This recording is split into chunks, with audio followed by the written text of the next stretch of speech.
The Galaxy Council Citadel was the largest structure Captain Dong-Su had ever seen.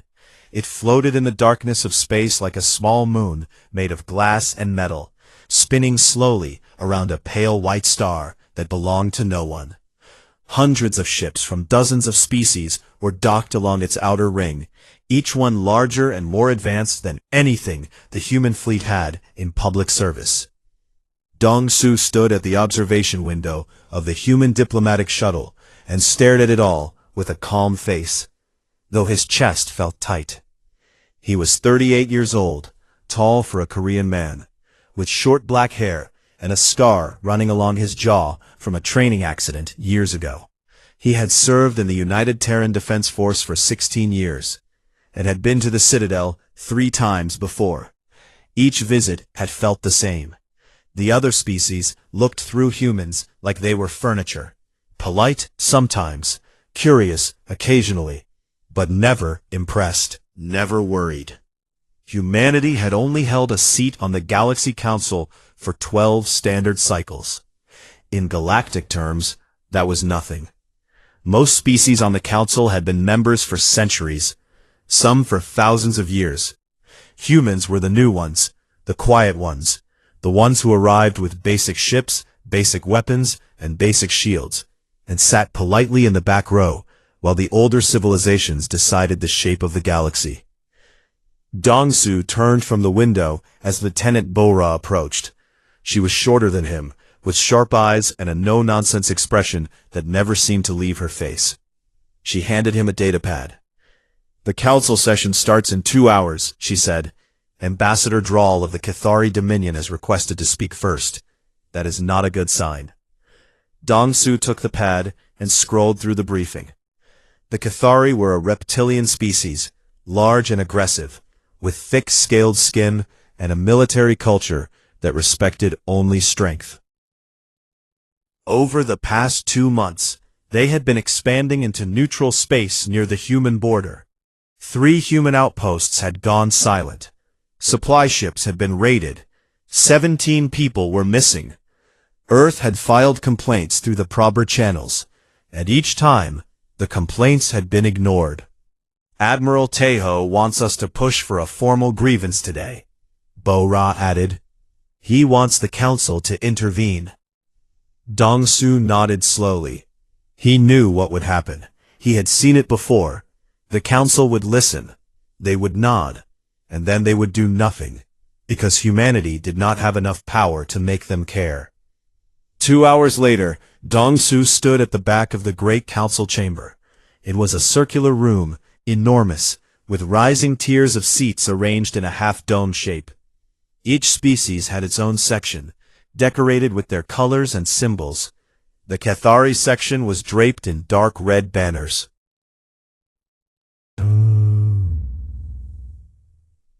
The Veluwuri section, where High Arbiter Olen sat, glowed with soft blue light. The Thaline section shimmered with water-like patterns that moved across the walls, and the human section was small, plain, and near the bottom. High Arbiter Olen opened the session.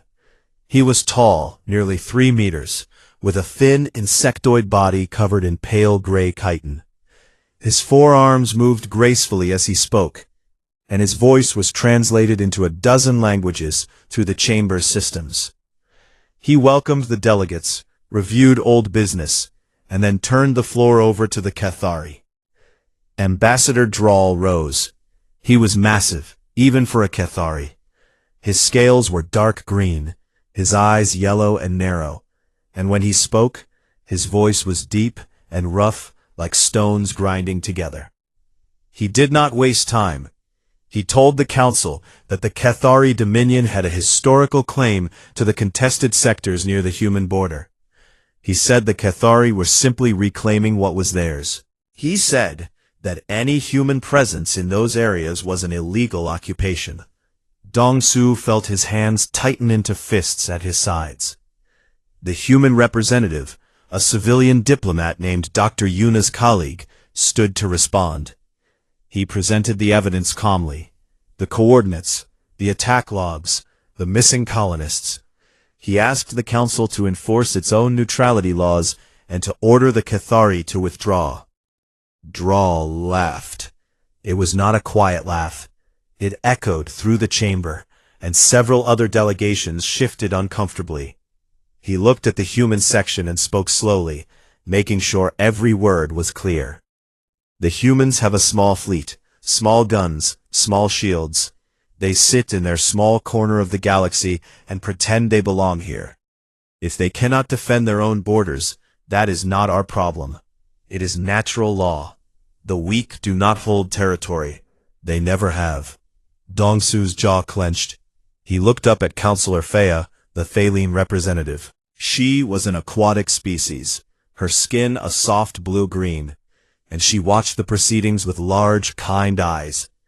She spoke in humanity's defense. She reminded the council that neutrality laws existed for a reason, and that allowing the Cathari to bully a younger species set a dangerous example. But it was not enough.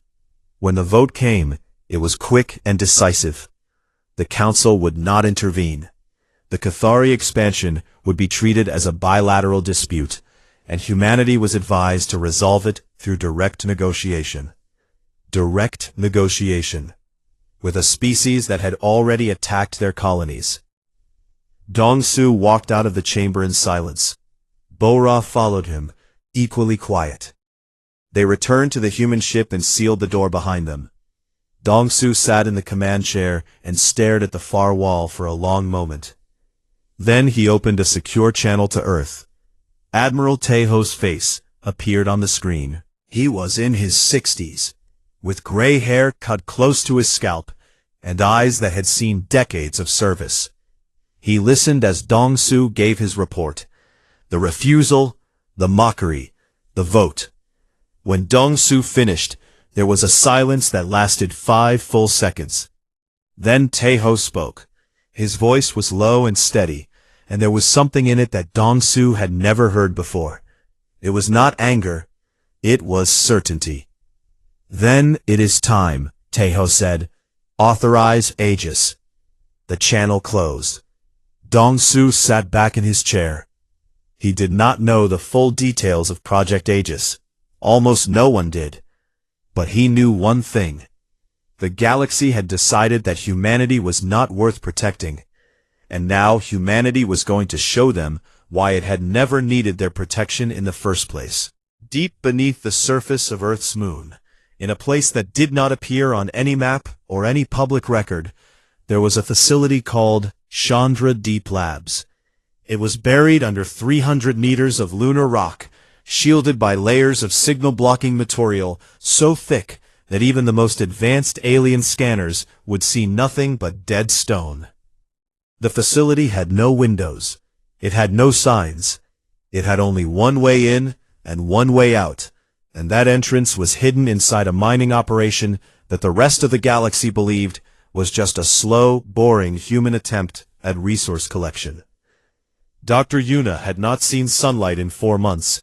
She did not mind. She had spent the last 7 years of her life in this place, leading a team of 600 engineers, physicists, and soldiers toward a single goal. She was 35, with dark hair she kept tied back in a simple knot, and glasses she only wore when she was reading data screens for too long, which was almost always. She was quiet, careful with her words, and had a habit of smiling slightly when she was about to say something that would make a room full of generals very uncomfortable. Today she was standing in the observation room above Testing Chamber 9, watching the final combat trial of the Mark III battle armor. Below her, behind reinforced glass rated to withstand starship-grade weapons fire, Sergeant Ha-Rin was moving. Ha-Rin was 26 years old, and the youngest soldier ever selected for the Aegis program. She was not tall. She was not large. In her normal uniform, she looked like any other young Korean woman you might pass on a street in Seoul. But right now, she was inside a Mark III suit, and she was anything but ordinary. The suit covered her from head to toe in sleek dark gray plating that shifted and rippled like liquid metal. It had no visible joints, No exposed wiring, no bulky attachments. It looked almost simple, almost elegant, and that simplicity was the most dangerous lie humanity had ever told. Because the Mark III was not simple at all. It was the most advanced piece of military technology any species in the galaxy had ever created. And no one outside this facility knew it existed. Yuna watched as Ha-Rin moved through the combat course. 12 combat drones activated at once, firing plasma bolts from every direction. Ha-Rin did not dodge. She did not need to. The suit's nanoplating absorbed the plasma on contact, converting the energy and feeding it back into her own weapon systems. She raised one hand, and a focused beam of repurposed energy cut through 3 drones in a single sweep. She then did something that would have made any alien military commander lose sleep for the rest of their life. She walked toward a sealed blast wall, 2 meters of reinforced titanium alloy, and passed through it. The suit's molecular phasing system allowed her to move through solid matter for short distances. She appeared on the other side without slowing down, and destroyed the remaining drones in under 4 seconds. Total time for the course, 19 seconds. Previous record, 23. Yuna pressed the intercom button. Good run, Ha-Rin. Your phase timing is improving. Ha-Rin's voice came back through the speaker, slightly breathless, but cheerful. The suit does most of the work, Doctor. I just pointed in the right direction. Yuna smiled that small, quiet smile of hers. Do not let the generals hear you say that. They spent 12 trillion credits on this project. They like to think the pilots matter. She turned from the glass and walked down the corridor to the briefing room, where a secure screen was waiting. Admiral Tejo's face appeared on it. He looked tired, but there was a sharpness in his eyes that told Yuna the waiting was over. The Council refused to help, Tejo said. The Cathari mocked us openly. Draal called us weak in front of every species in the galaxy. Yuna nodded slowly. She had expected this. They all had. In fact, they had planned for it. The truth was that humanity had been lying to the galaxy since the day they first made contact. When human scouts first encountered alien civilizations, 20 years ago, they had watched carefully before introducing themselves. They had studied the galaxy's history. They had read the records. And what they found was terrifying. 3 times in the last 2 centuries, a younger species had risen quickly, developed powerful technology, and begun expanding. And 3 times, the older civilizations had formed coalitions and crushed them before they could become a threat. It was never called war. It was called containment or stabilization. But the result was the same. The young species was broken, their technology seized, their worlds occupied. Humanity saw this and made a decision. They would not rise quickly, they would rise quietly.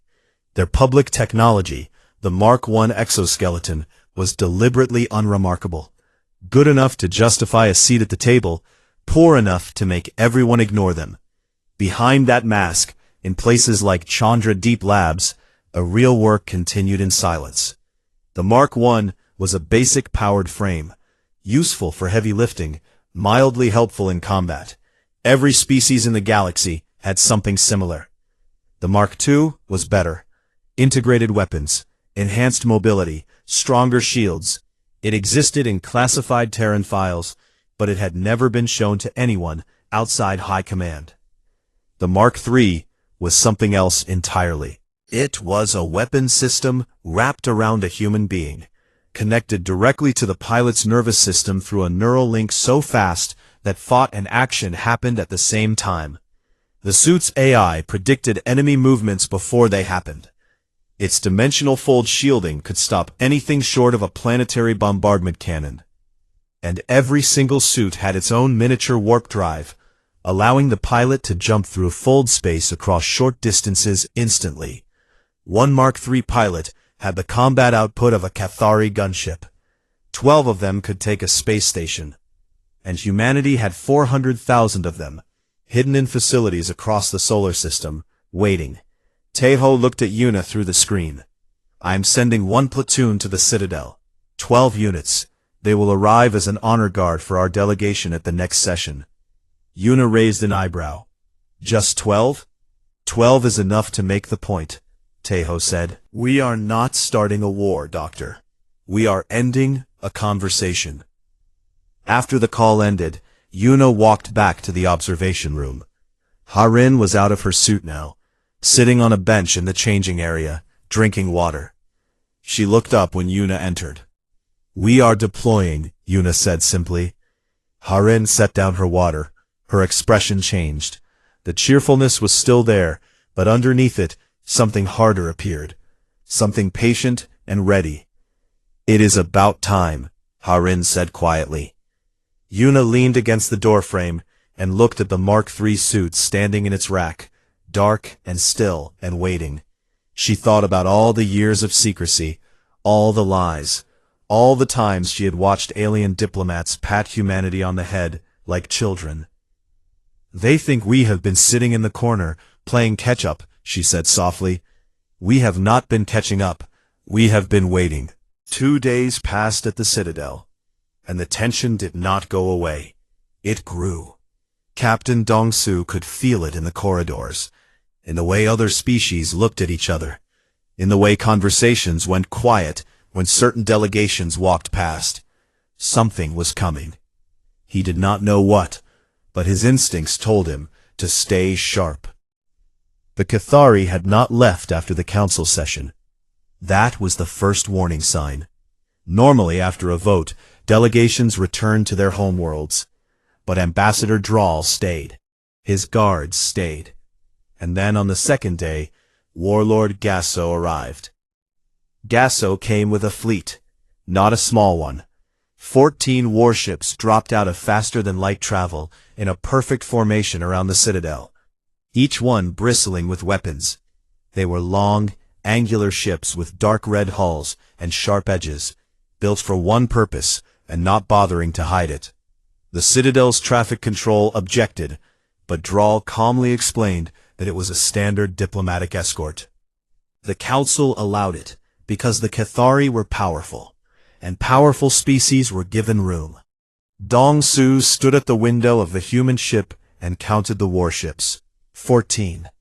Each one carried enough firepower to glass a small moon. He turned to Bo-Ra. Get me a secure line to Earth, he said, and tell the civilians to stay inside the ship. Bo-Ra nodded and moved quickly. She did not ask questions. She had learned a long time ago that when Dong-Su got quiet, things were about to get loud. That evening, Dong-Su received an unexpected visitor. Counselor Fea of the Thaleen came to the human docking port, alone, wearing a simple robe instead of her formal council attire. Her blue-green skin shimmered under the corridor lights, and her large dark eyes were filled with worry. Captain, she said, her voice soft and fluid, like water over stones, I must warn you, I have heard things. The Cathari are not here for diplomacy. Warlord Gasso did not bring a fleet to talk. Dong-Su led her inside and sealed the door. What have you heard? Fea hesitated, then spoke. Drawl plans to provoke an incident. Something that will give the Cathari an excuse to use force against your delegation. He wants it to look like humanity started it. If he succeeds, the Council will not defend you. They will blame you, and the Cathari will have their war. Dong-Su was silent for a moment. He looked at Fea and saw that she was afraid. Not for herself, but for them. She was the only council member who had ever treated humanity with genuine kindness, and right now, she was risking her own position to deliver this warning. Thank you, Counselor, he said. I will not forget this. Fea left as quietly as she had come. Dong-Su immediately called Bo-Ra and the security team together. He told them to prepare for a boarding action. They checked their Mark I suits, tested their weapons, and secured every entrance to the human ship. It was not much. Dong-Su knew that. Mark I suits were strong enough to stop small arms fire, But against Cathari shock troops with heavy plasma weapons, they would not last long. He sent an encrypted message to Admiral Tejo. The response was short. Aegis platoon is in position. Hold the line. Hold the line. Easy words. Hard to do when you were outgunned 10-1. The attack came at midnight, Citadel Standard Time. There was no warning, no demand, no communication. The Cathari simply cut through the outer hull of the human ship with breaching charges and poured inside. They came fast and hard. 20 shock troops in heavy combat armor, carrying plasma rifles that glowed red-hot at the barrel. They expected to find sleeping diplomats and a few guards with outdated equipment. They found Dong Su and his team waiting for them. The first corridor erupted in weapons fire. Dong Su fired from behind a barricade, his Mark I suit absorbing the heat of near misses while he placed his shots carefully. Bo Ra fought beside him, her face tight with concentration. The human team held the line for 2 full minutes, which was longer than anyone would have expected. But the Cathari were strong. Their armor was thick. Their weapons hit harder. A plasma bolt struck Dong Su in the left shoulder and burned through his suit's plating. He grunted, dropped to one knee, and kept firing with his right hand. Blood ran down his arm inside the suit, warm and wet. Bo Ra, he said through gritted teeth, get the civilians to the safe room, now. I am not leaving you here, she snapped back. That is an order, Lieutenant. She stared at him for one hard second, then turned and ran toward the inner sections, shouting for the diplomatic staff to move.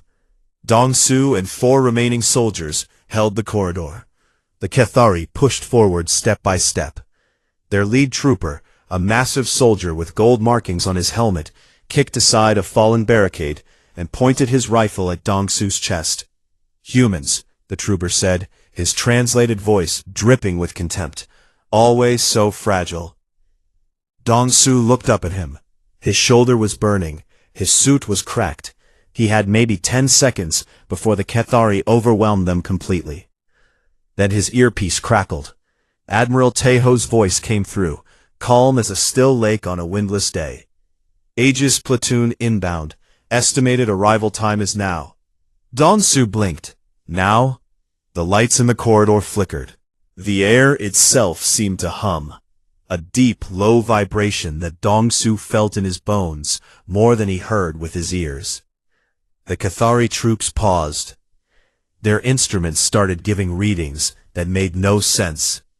Energy signatures were appearing behind the human line, massive signatures, as if a warship's reactor had just powered up inside the corridor. The gold-helmeted Cathari trooper looked past Dong Su and froze. Behind the human defenders, the air tore open. Not like a door, not like a portal. It was more like reality folded in on itself for a brief, impossible moment. And through that fold, 12 figures stepped into existence. They were human-shaped, but they were not wearing Mark I suits. They were not wearing anything Dong Su had ever seen in his 16 years of service. They were covered head to toe in dark gray armor that seemed to move and shift like a living thing. No visible joints, no exposed wires, no bulky weapons mounted on shoulders or arms. Just smooth, flowing plating that caught the light and bent it in strange ways. They stood perfectly still, 12 of them in a line, and the corridor temperature dropped 3 degrees from the energy they were radiating. The lead figure was slightly shorter than the others. She tilted her head at the Cathari troops. Sergeant Harin had arrived. Dong Su let out a breath he did not know he was holding. He looked at the gold-helmeted Cathari trooper, who was staring at the 12 armored figures with wide yellow eyes. You were saying something, Dong Su said quietly, about fragile. For exactly 1.5 seconds, nobody moved. The Cathari shock troops stared at the 12 armored figures. The 12 armored figures stared back. The corridor was silent, except for the low hum of energy radiating from the dark gray suits, and the distant sound of alarms echoing through the ship. Then the gold-helmeted Cathari trooper made a decision. He raised his plasma rifle and fired directly at Harin's chest. The bolt hit her square in the center of her armor. It was a shot that would have burned through a Mark I suit, through a Cathari battleplate, through the hull of a light cruiser. It struck the nanoplating of the Mark III and simply disappeared. The energy was absorbed into the suit like water into sand. Harin did not move. She did not flinch. She did not even tilt her head. Then her suit glowed, just for a moment, as the absorbed energy was redirected. She raised her right hand, palm open, and a focused beam of white-blue light erupted from it. It hit the Cathari trooper's rifle and vaporized it. Not his hand, not his arm, just the weapon. The melted remains clattered to the floor in a shower of sparks. The trooper looked down at his empty hands. Then he looked up at Harin. "Next time," she said, her voice flat and calm through the suit's external speakers, "I aim higher." That was when the real fight began, but calling it a fight was generous. It was more like a lesson. The 20 Cathari shock troopers opened fire all at once. Plasma bolts filled the corridor with burning red light. Any normal force would have been torn apart in seconds. The Mark III operators did not even bother taking cover. They walked forward, each of them absorbing fire like it was rain, their suits drinking in the energy and growing brighter with every hit. One operator raised both hands and projected a wall of redirected force that sent 5 Cathari soldiers flying backward into the wall. Another operator sprinted forward at a speed no human should have been able to reach, closing a 10-meter gap in less than a second, and disarmed 3 troopers with precise strikes to their wrists and weapons. No killing blows, no lethal force, just broken rifles and stunned soldiers. Harin moved through the center of it like a ghost. Her suit's AI fed targeting data directly into her brain through the neural link, and she processed it faster than conscious thought. She knew where every enemy was, where they would move next, and exactly how much force was needed to stop them without ending them. She twisted past a plasma bolt, caught a Cathari soldier's arm mid-swing, redirected his momentum, and sent him spinning into 2 of his companions. All 3 went down. One Cathari trooper retreated behind a sealed blast door, a heavy reinforced barrier designed to withstand explosive decompression. He slammed his fist against the lock panel, and the door sealed shut with a deep metallic thud. He pressed his back against it, breathing hard, thinking he was safe. The Mark III operator on the other side of the door did not stop walking. The molecular phasing system activated. The operator passed through 2 meters of solid metal like it was air, and emerged on the other side, standing directly in front of the terrified trooper. The operator simply pointed down the corridor toward his captured companions. The trooper dropped his weapon and walked.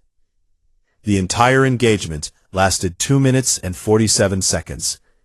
20 Cathari shock troops, the best soldiers their empire had to offer, were subdued. Every single one of them was alive, bruised, disarmed, and shaken to their core, but alive.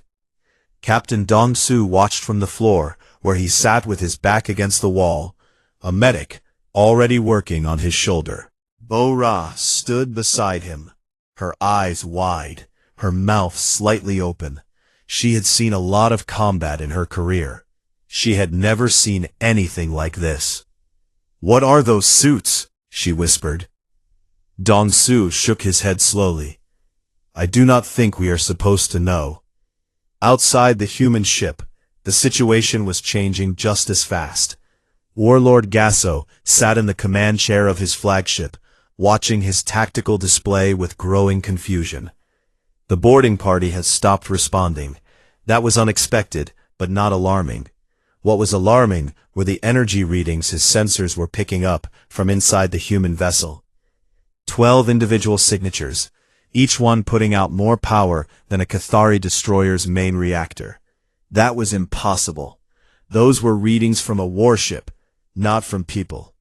Before he could process this, a broadband communication channel opened across all frequencies. It reached every ship in the Cathari fleet, every delegation on the Citadel, and every monitoring station within 10 light-years.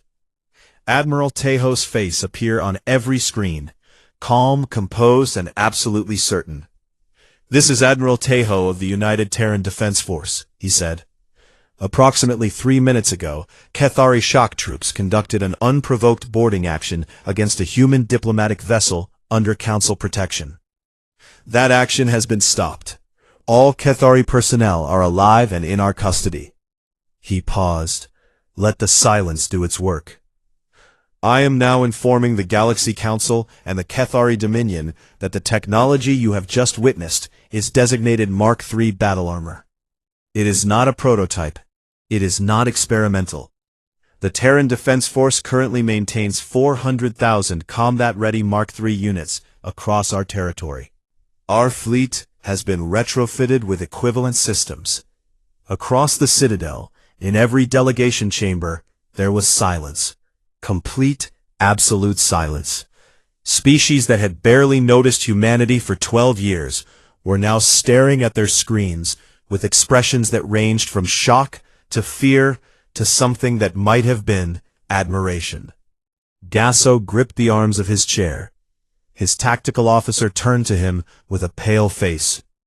"Warlord, if those readings are accurate, and they have 400,000 units at that power level, then their military output exceeds our entire fleet by a factor of—" "I can do the math," Gasso snapped.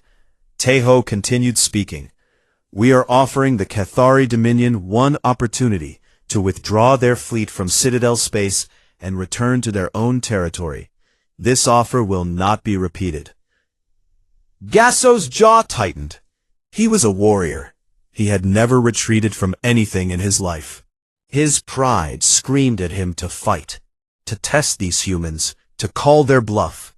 Then a new voice came over the channel. It was younger, female, and utterly calm. "Warlord Gasso." It was Harin. She was standing in the corridor of the human ship, surrounded by the unconscious bodies of his best soldiers, her dark armor still humming with absorbed energy. "I can be on your bridge in 6 seconds. I am being generous with the count." Gasso stared at his screen. He looked at the energy readings. He looked at his tactical officer. He looked at the remains of his boarding party's last status report. He gave the order to withdraw.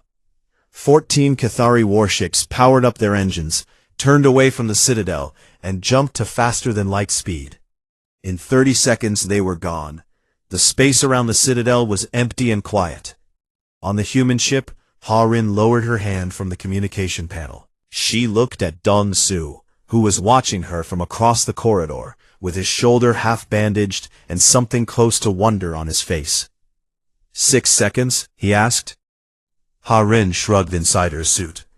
"Honestly, I was rounding up." The Galaxy Council chamber had never been this quiet during a full session. Every seat was filled. Every delegation was present. Species that normally sent junior representatives had dispatched their senior leaders overnight. The Thaline, the Veluri, the Ranith, the Solari.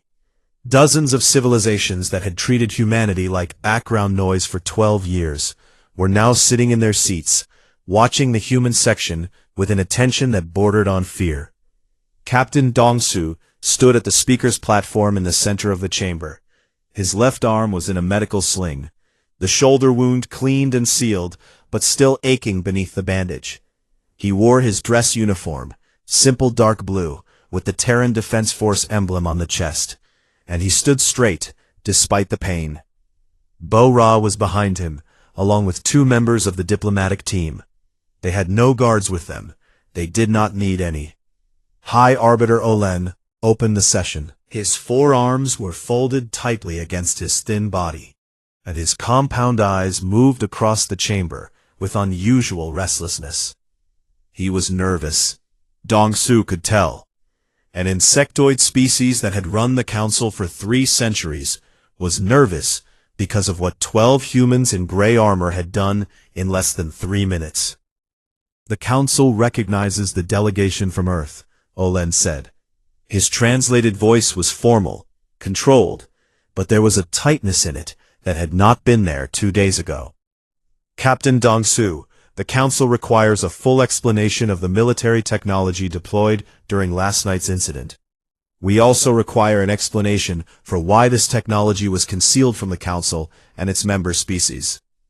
Dong-Su looked up at the tiers of alien faces staring down at him. He had spent the entire night preparing for this moment. Admiral Taeho had offered to send a professional diplomat. Dong-Su had refused. He was the one who had been shot. He was the one who had stood in that corridor while Drall's people tried to kill his crew. He would be the one to speak. He took a breath and began. High Arbiter, members of the Council, I will answer your questions directly. Humanity developed the Mark III battle armor over the course of 7 years in a classified program. We did not reveal it because we were not ready. Not because the technology was not finished. It was finished 3 years ago. We were not ready because the galaxy was not ready to see us as anything other than a minor species with nothing to offer and nothing to fear. He paused. The chamber was so silent he could hear the soft hum of the translation systems. When humanity first made contact with the wider galaxy, we studied your history, we read your records, and we found a pattern. 3 times in the last 2 centuries, a young species developed advanced technology and began to grow.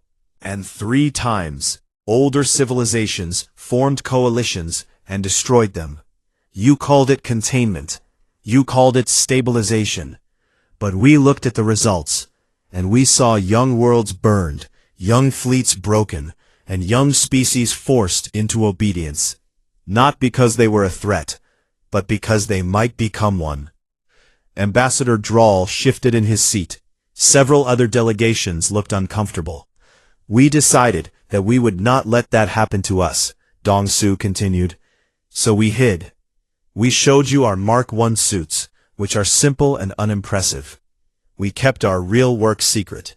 We let you believe we were weak, because being underestimated was safer than being targeted. Every smile, every polite nod, every time we sat quietly in the back of this chamber, while other species decided our fate for us, we were buying time. He let that sit for a moment.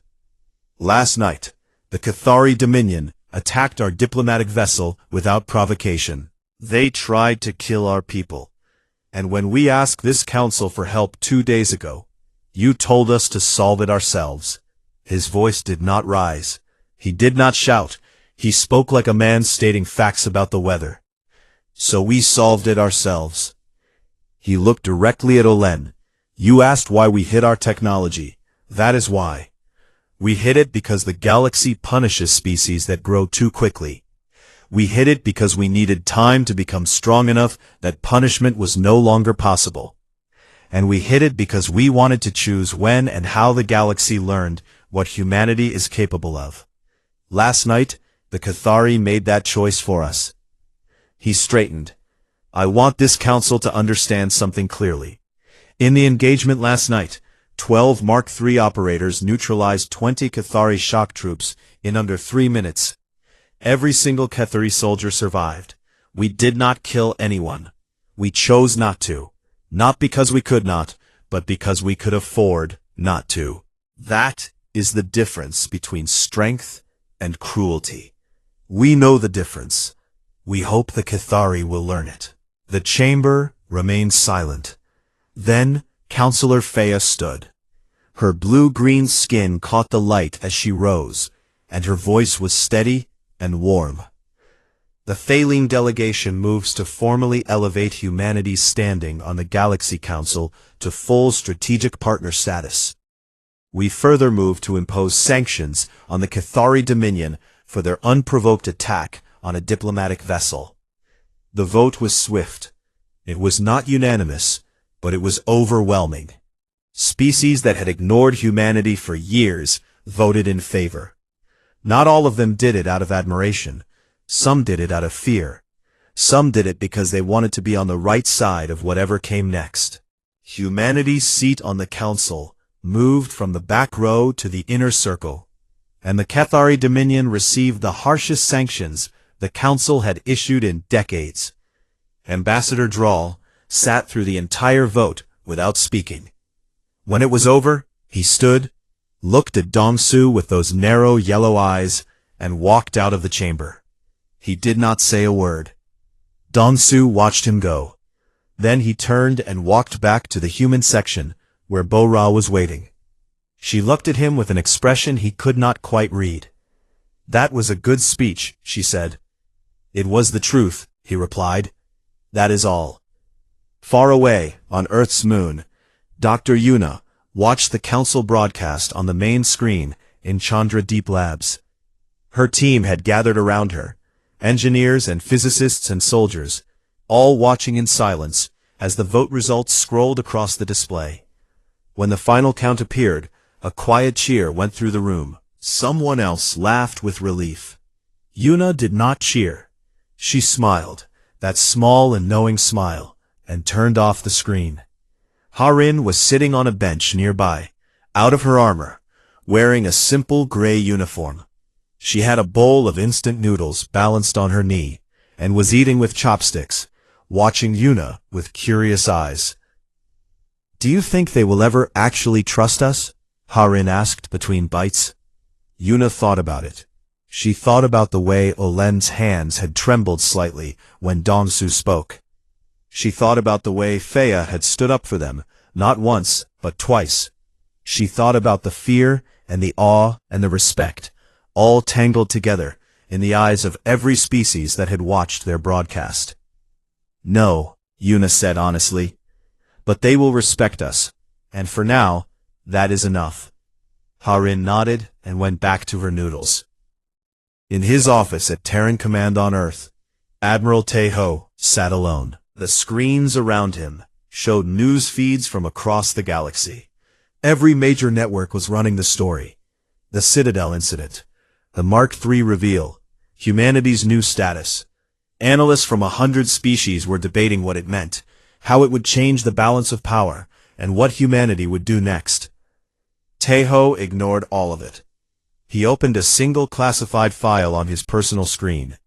The file header read, Project Aegis, Phase 2, Mark IV Development. Status in progress. He read the first page. The theoretical capabilities of the Mark IV made the Mark III look like a toy. Neural integration that was not just reactive, but predictive. Armor that could not just absorb energy, but generate its own gravitational fields. Individual soldiers who could operate in hard vacuum, underwater, and inside a star's corona. A weapons system that could crack a moon. He closed the file.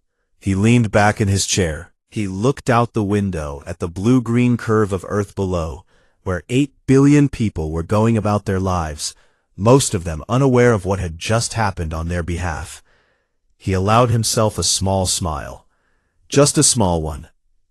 The galaxy had learned today that humanity was not weak. That was good. That was necessary. But it was only the beginning. The galaxy did not yet know that humanity was not just strong. Humanity was patient. Humanity planned ahead. And humanity was already building something that would make the Mark III look like ancient history. Taeho closed his eyes. The smile stayed.